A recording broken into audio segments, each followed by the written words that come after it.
जय हिंद दोस्तों, स्वागत है आप सबका आपके अपने विद्या विहार के एजुकेशनल प्लेटफॉर्म पर। और आज हम लोग एक नए टॉपिक के साथ एक नए वीडियो की शुरुआत करेंगे। तो आज का हमारा जो नया टॉपिक है वो है मोल कॉन्सेप्ट।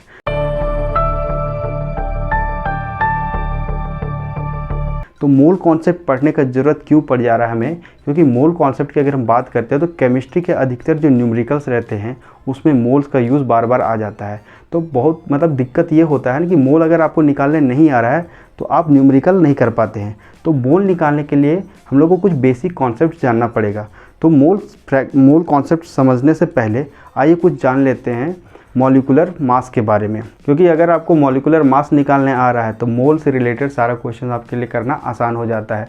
क्योंकि आप जितने भी कंसंट्रेशन टर्म्स देखते हो, concentration terms in the sense कि आप मोलरिटी की बात करो, मोललिटी की बात करो, नॉर्मलिटी की बात करो, मोल फ्रैक्शन की बात करो, तो सारे में क्या यूज़ हो जाता है, नंबर ऑफ़ मोल्स यूज़ करना पड़ेगा। तो उसके लिए नंबर ऑफ़ मोल्स निकालने आना भी तो चाहिए। तो नंबर ऑफ़ मोल्स निकालने का बेसिक शर्त ये होता है कि आपको मॉलिक्यूलर मास सबका पता हो तो आप आसानी से निकाल लोगे, अदरवाइज़ आपको वहाँ कैलकुलेट करना पड़ जाएगा।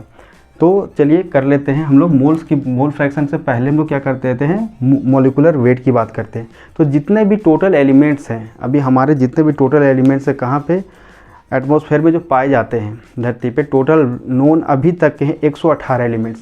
सारे 118 एलिमेंट्स के अपने एटॉमिक नंबर है और एटॉमिक वेट है। केमिस्ट्री के टर्म्स में हम लोग एटॉमिक वेट और एटॉमिक मास दोनों को सेम ट्रीट कर सकते हैं। तो सारे एलिमेंट्स का अपना अपना एटॉमिक मास है और एटॉमिक वेट है। जैसे आपने बचपन में पढ़ा होगा कि कोई एलिमेंट को अगर हम लोग सिंबल देते हैं एक्स, यहाँ पे ए लिखा हुआ रहेगा और यहाँ पे क्या लिखा हुआ रहेगा बी। तो जो ए है ना, ए क्या डिनोट करेगा, नंबर ऑफ प्रोटॉन्स, या ए का मतलब हो जाएगा नंबर ऑफ इलेक्ट्रॉन्स। इलेक्ट्रॉन्स कब केस में, जब उस पर कोई चार्ज नहीं रहेगा। या तो ये एटॉमिक नंबर को रिप्रेजेंट करता है। और ऊपर का जो ये बी है ये हो जाता है एटॉमिक मास किसका, इस एलिमेंट एक्स। जैसे इसकी बात करते हैं, अगर हम लोग हाइड्रोजन ले लेते हैं तो हाइड्रोजन में देखते होगा आप ऐसे लिखा हुआ रहता है 1 और यहाँ 1.0008 लिखा रहता है। हम लोग राउंड ऑफ करके इसका मास क्या कर देते हैं, 1 कर देते हैं। ठीक है। तो हाइड्रोजन का देखा जाए तो एटॉमिक नंबर कितना है, अगर हाइड्रोजन का एटॉमिक नंबर बात करते हैं तो 1। हाइड्रोजन के अंदर प्रोटॉन कितने हैं, 1। हाइड्रोजन के पास इलेक्ट्रॉन कितना है, 1। और हाइड्रोजन का मास भी कितना है, 1। क्लियर है। तो ये एक सिंबल होता है जिससे हम लोग को पता चल जाता है इसका एटॉमिक नंबर कितना है और एटॉमिक मास कितना है। तो सारे एलिमेंट्स का तो याद रख पाना पॉसिबल नहीं है। वो पॉसिबल तभी हो पाएगा जब आप रेगुलर प्रैक्टिस में रहो। तो मैक्सिमम एलिमेंट्स को आपका मास याद हो जाएगा। जब मास याद हो जाएगा तो हमारे लिए क्या हो जाएगा, मॉलिक्यूलर मास निकालना आसान हो जाएगा। जब मॉलिक्यूलर मास आप निकाल लोगे तो नंबर ऑफ मोल्स निकालना आसान हो जाएगा। जब नंबर ऑफ मोल्स निकाल लोगे तो न्यूमेरिकल करना आसान हो जाएगा। तो फिर बस हो गया।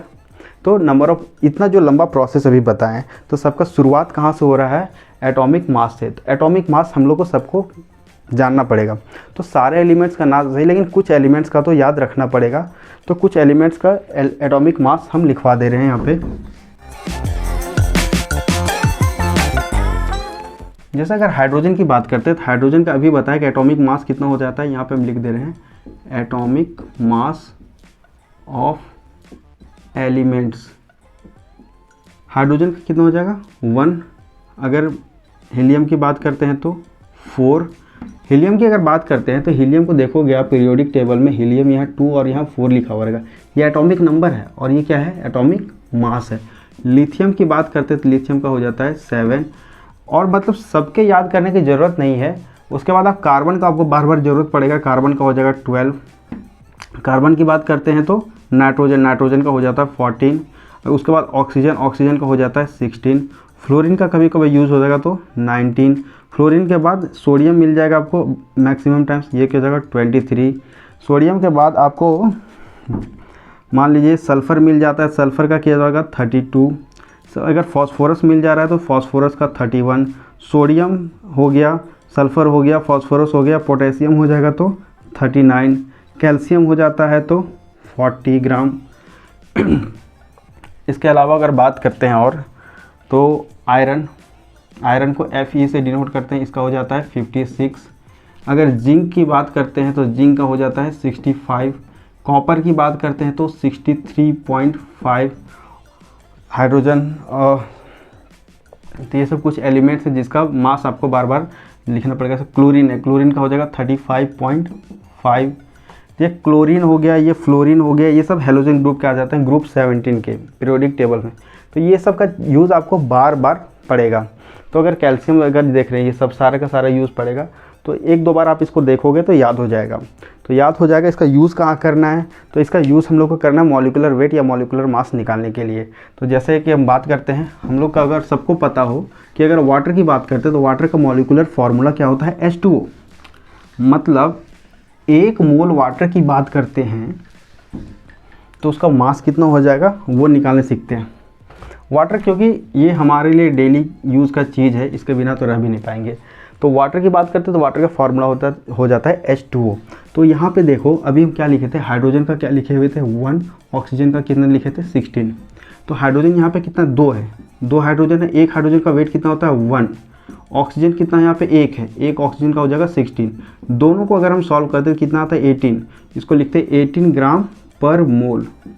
मतलब 1 मोल, यहाँ पे कुछ नहीं लिखा, मतलब क्या है यहाँ पे 1 है, 1 तो हम लोग लिखते नहीं है। 1 मोल वाटर का कितना हो जाता है 18 ग्राम पर मोल, ये हमारा एटॉमिक मॉलिक्यूलर वेट हो जाता है। ये पहला ले लिए। अगर दूसरे की बात करते हैं, कार्बन डाइऑक्साइड की बात करते हैं, ये गैस हम लोग रिलीज़ करते हैं रेस्पिरेशन के प्रोसेस में। तो ये C है, कार्बन है, तो कार्बन में इसका 12 हो जाएगा। और ऑक्सीजन है, ऑक्सीजन का कितना होता है 16, ये हो जाएगा 44 ग्राम पर मोल। मीन्स 1 मोल कार्बन डाइऑक्साइड का जो मास होगा वो कितना होगा 44 ग्राम। थर्ड ले लेते हैं, अमोनिया गैस की बात करते हैं। अमोनिया गैस तो आप लोग सुने ही होंगे। अमोनिया गैस का फार्मूला हो जाता है NH3। अगर इसकी बात करते हैं तो नाइट्रोजन का हो जाएगा 14, या 3 हाइड्रोजन है, 3 × 1 करेंगे क्या हो जाएगा ये 17 ग्राम पर मोल। इसके अलावा जो गैस का आपने नाम सुना होगा वो होता है मीथेन। मीथेन गैस का फार्मूला क्या हो जाएगा CH4। इसका देख के ही पता चल जा रहा होगा, ये कार्बन का 12, हाइड्रोजन का 4 × 1 करेंगे तो कितना हो जाएगा 16 ग्राम पर मोल। इसके अलावा और कुछ कंपाउंड्स को ले लेते हैं, जैसे कि क्या ले लें, ले लेते हैं, ये 5th नंबर हो जाता है हमारा। जो हम लोग नमक डेली खाते हैं उसका फार्मूला सबको पता होगा NaCl, सोडियम क्लोराइड। इसको क्या बोल सकते हैं, टेबल सॉल्ट भी बोल सकते हैं। तो NaCl जो हमारा डेली यूज़ में आता है, सोडियम क्लोराइड, सोडियम का हो जाएगा 23, क्लोराइड क्लोरीन का हो जाता है 35.5, यानी ये क्या हो जाएगा 58.5 ग्राम पर मोल। इसके अलावा अगर हम बात करते हैं यूरिया की बात कर लेते हैं।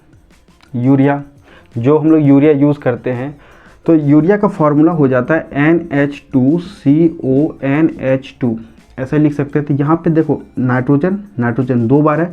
अब नाइट्रोजन का देखो तो नाइट्रोजन का कितना होता है, हम 14 ग्राम, ठीक है, नाइट्रोजन का 14 ग्राम होता है। तो आप दोनों को कंबाइन एक साथ लिख सकते हो या अलग अलग भी लिख सकते हो।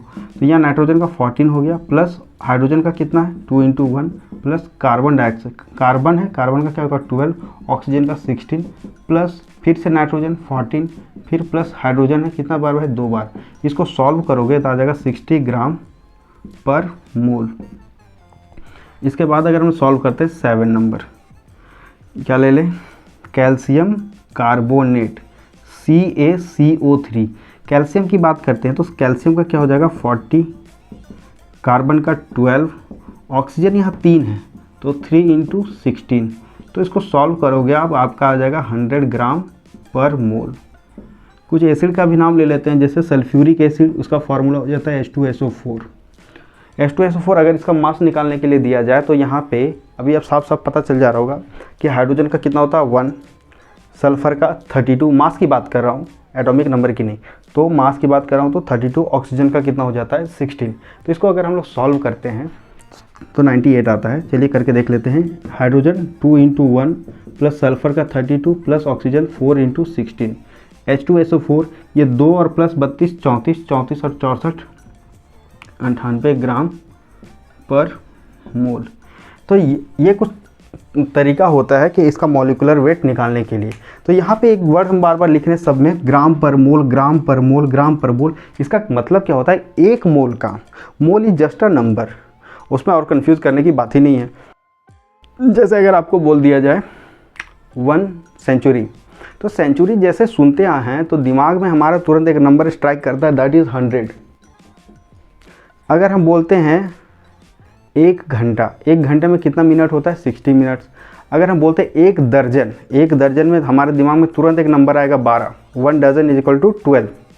ठीक, इसके अलावा अगर हम बोलते हैं 1 वीक, 1 वीक में कितना दिन आ जाता है, 7। तो ये जो 7 नंबर्स वगैरह दिया हुआ है, 1 week, 1 dozen, 1 century, 1 decade, 1 millennium, तो ये सब क्या हो जाता है, हमारा एक नंबर को स्पेसिफिकली डिनोट करता है। तो नंबर को डिनोट कर रहा है ये 100 हो गया, इसको क्या बोलेंगे, सेंचुरी। अगर हम हाफ सेंचुरी बोलते हैं तो 50। तो उसी टाइप का हम लोग मोल्स को बोलते हैं। मोल भी क्या है, एक तरह का नंबर है। मोल का यूज़ कहाँ से आ जा रहा है, आप देखो कि अगर आप बेसिक फंडामेंटल यूनिट्स पढ़े होंगे, टोटल 7 फंडामेंटल यूनिट्स होता है, उसमें मोल का भी जिक्र है, तो वहाँ उसका यूज़ तो करना ही पड़ेगा ना। जैसे लेंथ हो गया, मास हो गया, टेम्परेचर हो गया, करंट हो गया, तो उसके साथ साथ में क्या है, मोल का भी यूज़ किया गया वहाँ पे। तो वहाँ पे मोल का एज ए नंबर ट्रीट करते हैं।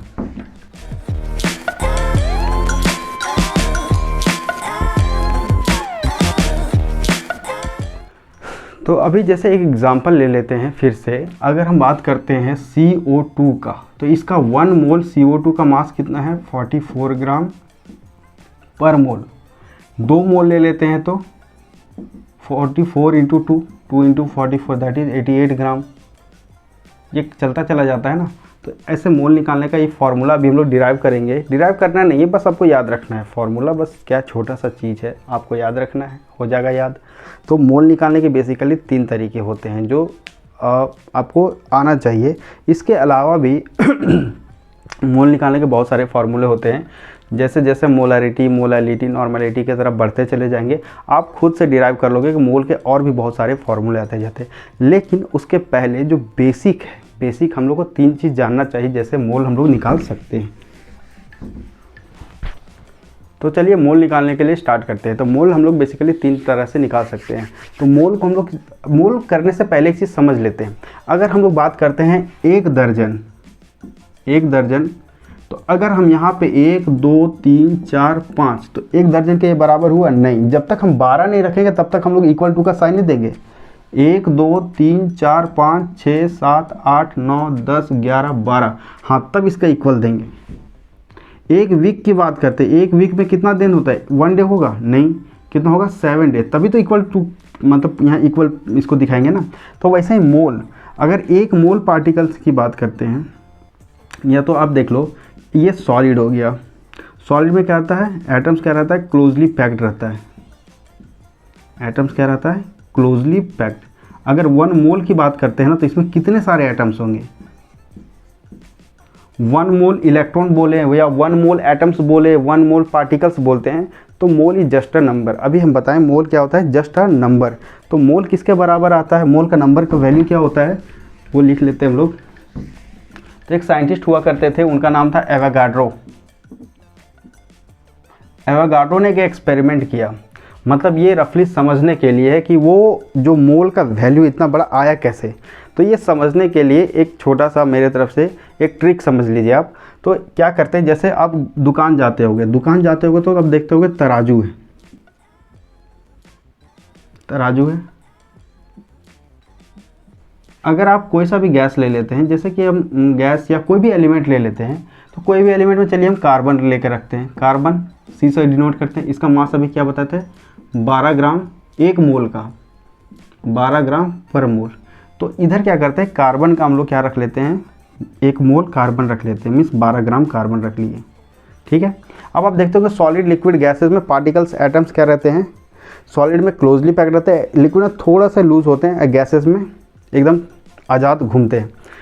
तो यहाँ पे अगर हम बात करते हैं, तो यहाँ पे क्या किया एवोगाड्रो भैया ने, क्या किया कि 12 ग्राम तो इधर रखा, फिर कार्बन का 1 एटम उठा के यहाँ रखा, तो देखा इसके बराबर होगा नहीं, ये कांटा देखा यहाँ पे, ये क्या है, ये इधर की तरफ झुका हुआ था, ये इधर की तरफ झुका हुआ है। अब फिर क्या किया, एक और कार्बन का एटम रखा, फिर रखते गया 100 200 लाख 2 लाख 3 लाख 4 लाख 5 लाख रखते गया, तब तक इसके बराबर नहीं हुआ। वो रखते चला गया, मतलब कब तक रखा, वो देखा, मतलब प्रैक्टिकल करके।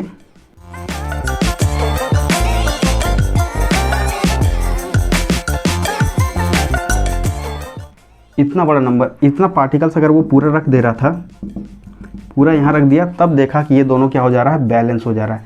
यानी 12 ग्राम किसके बराबर है, 1 मोल किसका, कार्बन का। 1 मोल में कितने पार्टिकल्स आ जा रहे हैं, इतना बड़ा पार्टिकल्स आ जा रहा है। अब बार बार इतना बड़ा नंबर हमारे लिए लिखना पाना पॉसिबल नहीं है, तो नंबर को हम लोग क्या शॉर्ट में लिखते हैं, उसको क्या बोलते हैं, स्टैंडर्ड फॉर्म। स्टैंडर्ड फॉर्म में लिखने के लिए क्या करते हैं, एक नॉन जीरो नंबर लिखते हैं, उसके बाद डेसिमल देते हैं, उसके बाद 2 या 3 डिजिट तक लिखते हैं, और फिर 10 का पावर जो भी रहता है काउंट करके यहाँ कर देते हैं। तो 10 का पावर ये क्या किया गया, इतना बड़ा किया गया। तो एवोगाड्रो ने इसको ऐसे, मतलब हम लोग समझने के लिए इसको कर रहे हैं कि हाँ ऐसे किया होगा, ताकि ये नंबर हमारा याद रहे, क्योंकि इतना बड़ा नंबर तो हम लोग को याद नहीं रहेगा। यहाँ पे क्या 6.022 इंटू 10 का पावर 23, कई सारे बुक्स में ये भी लिखा हो रहेगा 0.23 इंटू 10 का पावर 23, इसलिए क्योंकि 23 और 23 यहाँ सेम हो जाता तो याद रख पाना मतलब दिक्कत नहीं करेगा, याद कर पाना पॉसिबल हो जाएगा। तो आप दोनों में से किसी का वैल्यू लोगे, आपका आंसर सेम आएगा।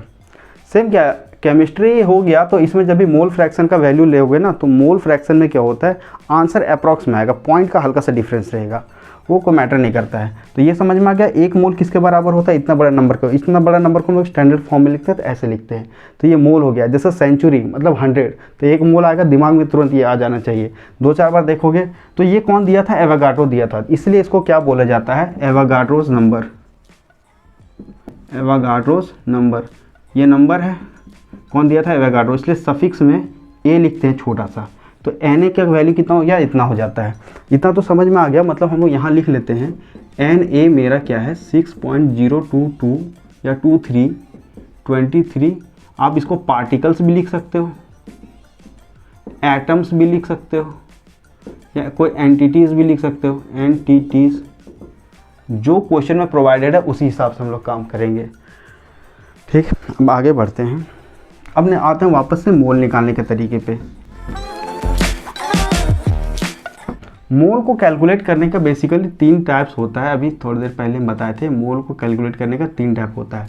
कौन सा हो जाता है, on the basis of given mass of element या कंपाउंड, एलिमेंट या कंपाउंड जो भी दिया रहेगा उसका मास के हिसाब से हम लोग फॉर्मूला लगाएंगे। दूसरा जो तरीका होता है, on the basis of given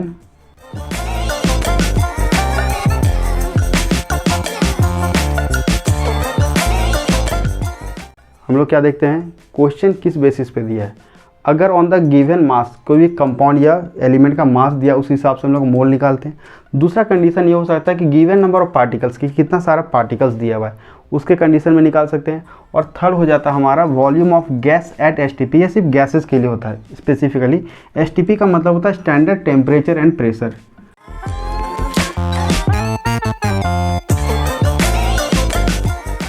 standard temperature and pressure, temperature की बात करते हैं तो ये हमारा हो जाता है 273 केल्विन, मीन्स 0 डिग्री सेंटीग्रेड की बात होगा। और प्रेशर हो जाता है 1 एटमॉस्फेयर 1 मोल गैस के लिए। 1 मोल गैस के लिए इतना होना चाहिए। और गैस का जो वॉल्यूम होता है ना, कि गैस कितना दूर तक फैल सकता है, मतलब जो स्पेस ऑक्यूपाई करता है, वो गैस का volume of 1 mole of gas at STP, ये IUPAC द्वारा कितना दिया गया है, 22.4 लीटर्स, या तो मिलीलीटर में करते हैं तो 22,400 मिलीलीटर्स। तो ये 3 कंडीशन है जो बेसिक कंडीशन है जिससे हम लोग मोल कैलकुलेट कर सकते हैं। तो ये तीनों कंडीशंस को हम लोग अगले वीडियो में डिस्कस करेंगे। तीनों का डिस्कशन हो जाएगा तो आपके लिए मोल निकालना आसान हो जाएगा। तब तक के लिए जय हिंद, जय भारत। फिर मिलते हैं अगले वीडियो में इसी मोल कॉन्सेप्ट के साथ।